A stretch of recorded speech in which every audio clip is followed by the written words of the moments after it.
Podcast presented by DraftKings Sportsbook. Use code DNVR when you sign up for a new account. Talking about killing myself as we're playing it in. This is already banned from YouTube Fucking now. wonderful. Great. AJ, Rudo, and Blaze coming to you live as the Avs take on the Minnesota Wild. Oh,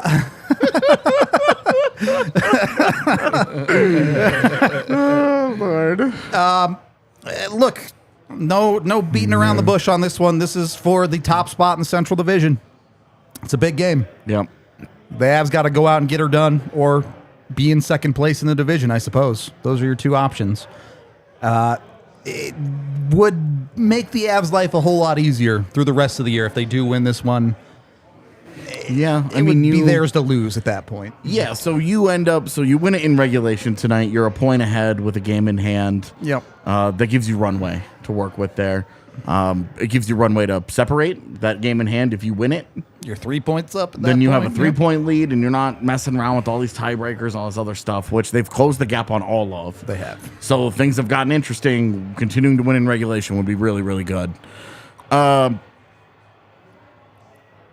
You lose it in regulation, you're 3 back, still the game in hand, but you're down to 8 games. It's not going to be easy. You're down to 8 games, and that just doesn't give you a lot of room to. You need them to lose at least 1 game, Yeah. and that's assuming you win out. Right. It's unlikely. So it's a big deal. It's a big deal. Also a big deal before we dive into this game. You guys ask about it every day. Gabe Landeskog, where he's at. Well, we've got some footage of him here at practice, still in a no-contact jersey, if Tiff can roll it for us here. But, look, I mean, no longer even practicing by himself at this point. He has friends again. Yeah, he's allowed to exist on the ice. And, I mean, he's not going full bore or anything, but he looks pretty fine right there, doesn't he? Also not holding it back. Yep. There's nothing ginger about it. He's not limbering around, it looks normal. Yep. It looks like a normal, he definitely doesn't gear it up. No, he's going at 2/3 speed. Right, but he's not, but the thing is, you don't see him favoring anything. You don't see him, there's no wincing, no grimacing, all of the Zapruder film things that we do when a guy is hurt.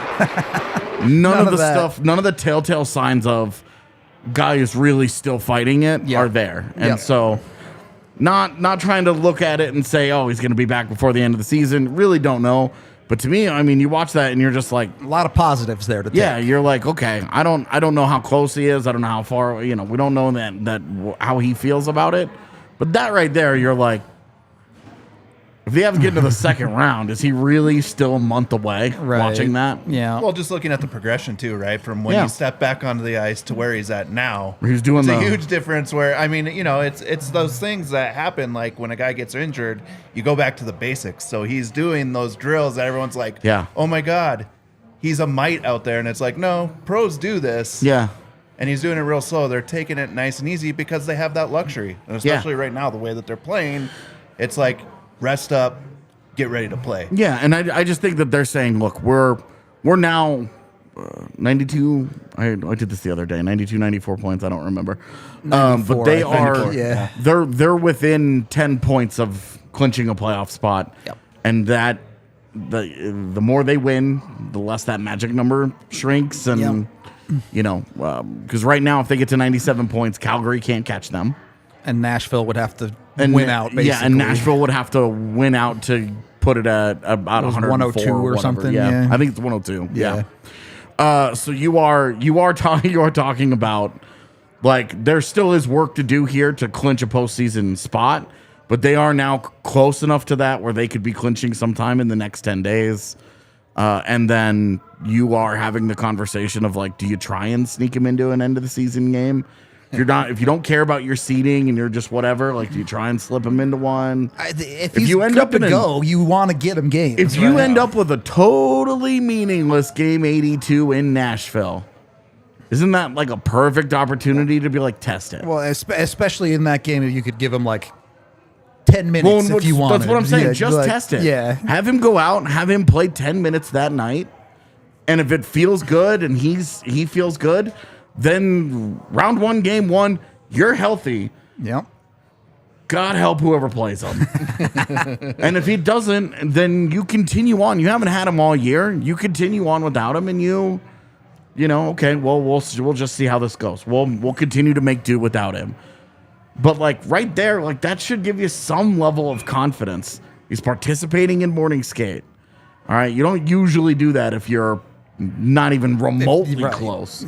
Josh Manson still isn't skating for comparison. Yeah, right. Josh Manson isn't even back on the ice quite yet. So you are talking like, hey, they were hoping by the end of the month that they could get him out there and start getting him geared up and give him that 2 weeks in the first 2 weeks of April. Yep. Still, it could still happen. Just depends on how quickly it all goes for him. For sure. You know, with Landy, you've got to feel like there's some encouragement there. Yeah. Hard not to feel good about. Blaze, it's been a while since you've been on. We've seen the Avs over the last couple of games. Their defense has, even without Josh Manson, risen back to levels of excitement. Yeah. I don't know what AJ's giggling about at this point, but... Chad likes the watermelons. Okay, all right. It's not quite banana pants, but it's close. Saw in the store and liked it. A team like Minnesota, a little bit more stalwart defensively. How much of an advantage is the Avs defense still against a team like that? Oh, I mean, when they're playing like they're playing right now, it's a huge advantage. I mean, you look at the matchups. Especially with no Kaprizov. No Kaprizov, but they still have some talent up front. For sure. They got some young talent, too.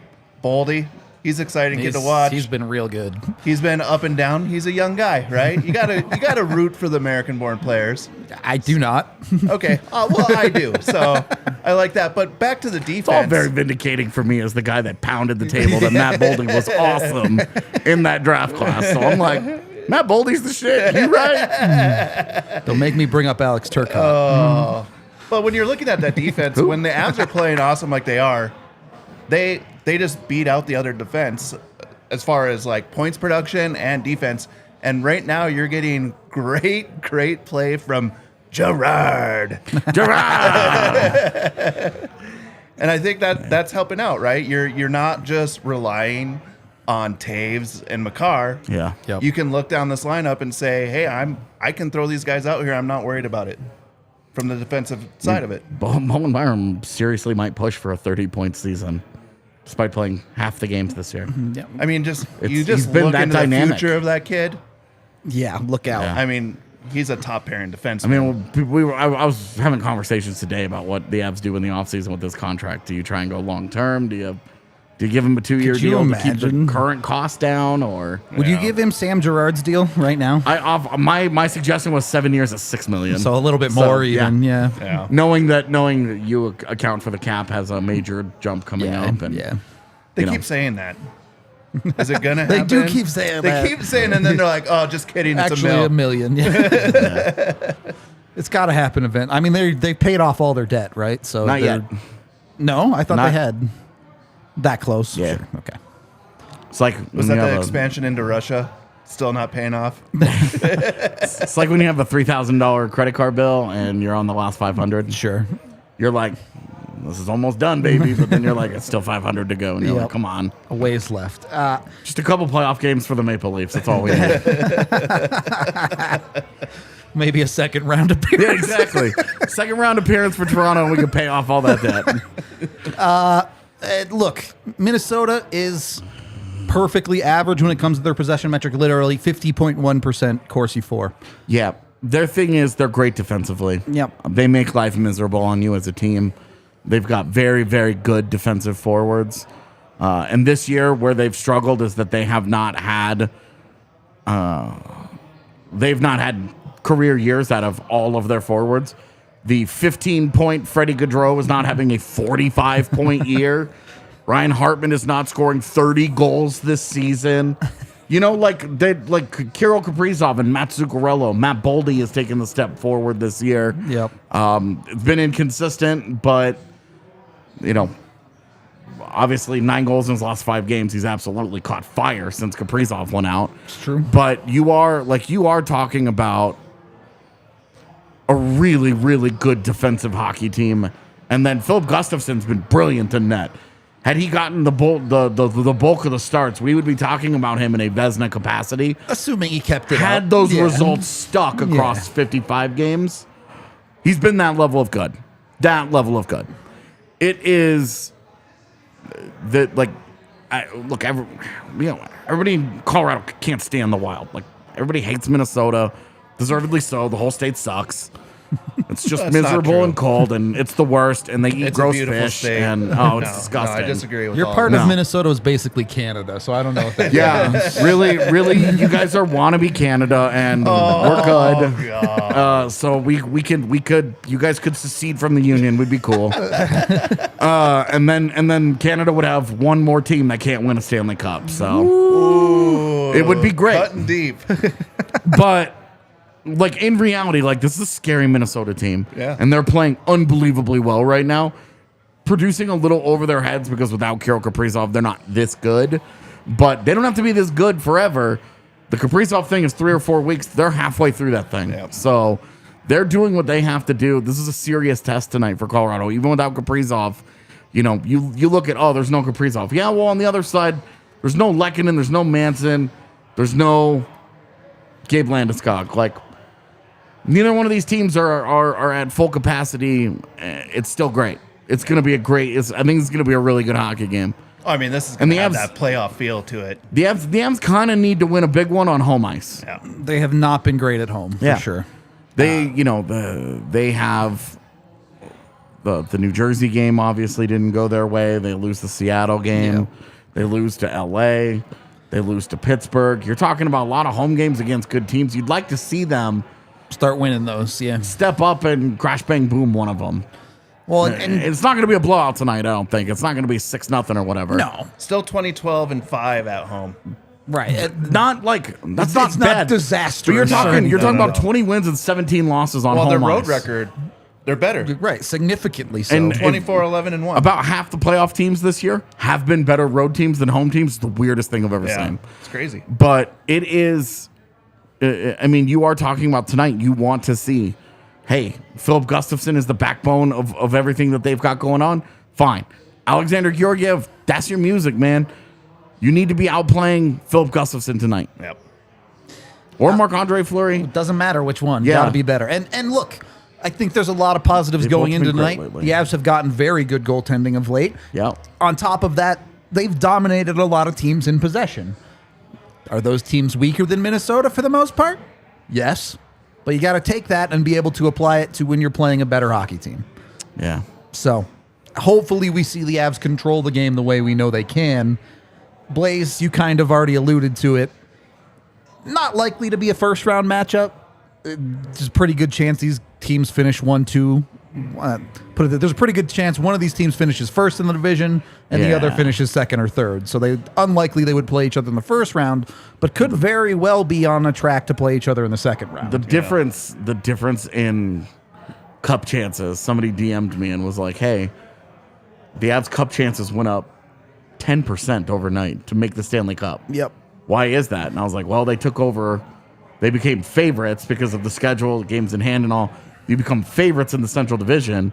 You don't have to go through both Minnesota and Dallas round 1 and 2. Just one. Right. That's a much tougher path than having to go through, in this case, it would be Seattle, and then the winner of Dallas, Minnesota. Yeah. That's a much, much easier road to a conference final than having to go through both Dallas and Minnesota, who have arguments for being the best non-Colorado team in the West. Blaze, you're the Avs. Which team would you rather have, Minnesota or Dallas? I'd go Minnesota. Okay. No, the Dallas Demon, you don't want to slay it? You don't want to slay Pete DeBoer? I mean, I don't really care with this Avs team. I think they dispatch both of these teams, but I just like Minnesota, and it's personal reasons because I have family there, so it's bragging rights. I There have you to, go. Get a I have dunk to on the listen fam. to all the BS about Colorado not a real hockey state when I go home. Shit like that. Who won all the championships last year? Exactly. Stand down. Yeah. There's an arrogance to it. Yeah, it's a state of delusion, man. Look, I'll give Minnesota one thing. They might have better hockey hair, but that's as far as I'm willing to go. Both teams from Minnesota. So, I mean, look, this is the part of the season. We talked a lot this year about, the Avs still have time. The Avs still have time. There's still runway. As long as they get healthy, they put it together. No more time. Yeah. It's do it now. Yeah. Go win the Central Division. Yep. You're essentially in the playoffs the rest of the season. Yep. Because you're playing for seeding, which you care a lot about. Yeah. The Avs obviously are like, hey, we'll get in and handle it, but they're going to care about home ice. They're going to care about who they play. And you've seen it, right? Like they're 9-1 in their last 10. You can't ask. I mean, you can ask for a perfect record, but that's awesome. Yeah. Keep that up through the end of the year. You're golden. Yeah. Your chances. If you can win while everybody else falters, it's hard not to feel really good about it. I mean, the West had, I've said this before, the West had a solid 50 to 55 games of a head start on the Avalanche before and no the Avs one could took get advantage going. of it. Yep. And the furthest that they got was like Dallas had like a 13-point lead at one point. Was it even that big? And it was like 4 games in hand were contributing to it at the time, right? Where you were like, yeah, they have, even if you win all those games, the lead is still not as big as it really should be here. The West did not take advantage of that. And now like the monster's up. Yeah. And now you gotta see, and we're gonna see tonight. I'm giving Minnesota full credit for being a really, really good hockey team. Oh yeah. And I think with the limitations, Bill Guerin should probably be GM of the year for my money. No arguments there. I do think that this is going to be a great hockey game, and it's meaningful. Yep. Normally, regular season stuff you don't care about, but and if they were to play in the postseason, they would have Kaprizov. The Avs would at least have MacKinnon back. Yeah, if not Manson probably and Landy, MacKinnon and Manson, and maybe even Landy, which changes everything for both teams. Yeah. So we don't really know. We're not going to be able to take tonight and be like, it's a playoff preview and have it be like a true playoff preview. But it's two teams that'll play like it's a playoff It's going to have game. that atmosphere. These are two teams that are going to get their hate on real quick tonight. Yep. We do have a couple super chats here from Banks. The first one for $5, who says, "Oh boy, I'm excited. I have a calm confidence about tonight. I think we see top level Georgie in tonight with Middlesex production. Just feeling it. I hope you're right. I love that feeling. I like it. Yeah, and then I like $2 more from Banks, who says, also AJ dope shirt. It is a dope shirt. Nice. On that note, let's get to the man back in the studio and his bets. You gonna make us some money tonight, Blaze? Oh, I hope. I mean, this is what I'm going for. I'm going for a low scoring affair. I like it. Total goals under 6. I mean, again, if this is going to be that playoff atmosphere that you're going to see from this game, it's going to be a low scoring event. And plus, you have two teams that have great defense. So just don't see a lot. And if you look at the games that we've played against Minnesota, the scores have gone down each time we played them. So just follow that same trend. 1-0 game incoming, confirmed. Taves, half a point. At plus 130, that's Plus that's 130, nasty. that's free money. And again, you want your middle six to be doing something. Rodriguez, shots on goal over 2.5, as long as he doesn't shoot it over the net. As long as he gets an odd net, you feel On good net. about that one. I mean, look, any day where you can get multiple plus odds bets on Colorado. There was some good value out there tonight. So if you want to bet, this is a good Tonight's game to the bet night against. to do it. Yeah. There you go. Go have some fun with it over at DraftKings Sportsbook. If you're a new account and you sign up with the code DNVR, you bet $5, you get $150 in free bets just for making the bet. You don't even have to get it right. So get over there. Go have some fun. You must be 21 or older. Colorado only. Other terms, restrictions, and conditions apply. Excuse me. See the show notes down below for details. And if you have a gambling problem, call 1-800-522-4700 unless you're in Ohio, and then everything's void. All right. We still waiting on this this Washington Islanders game to get wrapped up, and it looks like it could be headed to overtime, which is classic. But beyond that, any final thoughts? Any keys that you guys wanted to touch on in tonight's game? It's going to be low scoring. I think it's going to be whichever team is the more disciplined team. Not just in terms of penalties, but whichever team sticking to their systems, sticks to what they do and sticks to their identity is the one that I think probably scrapes it out. I think it's going to be a great game. Here, always here for good hockey, no matter what. So hopefully we get a good amount of that. We are going to wrap up this pregame show. We do have a watch along coming your way. Maybe we'll turn it live for the end of this Capitals game too. We'll see. If that's not your thing, of course, catch us on the post game, no matter what, breaking down whatever goes on in the Avalanche game. So we'll be here doing that for you. Either way, we appreciate y'all hanging out for pregame, and we'll talk to you in a little bit.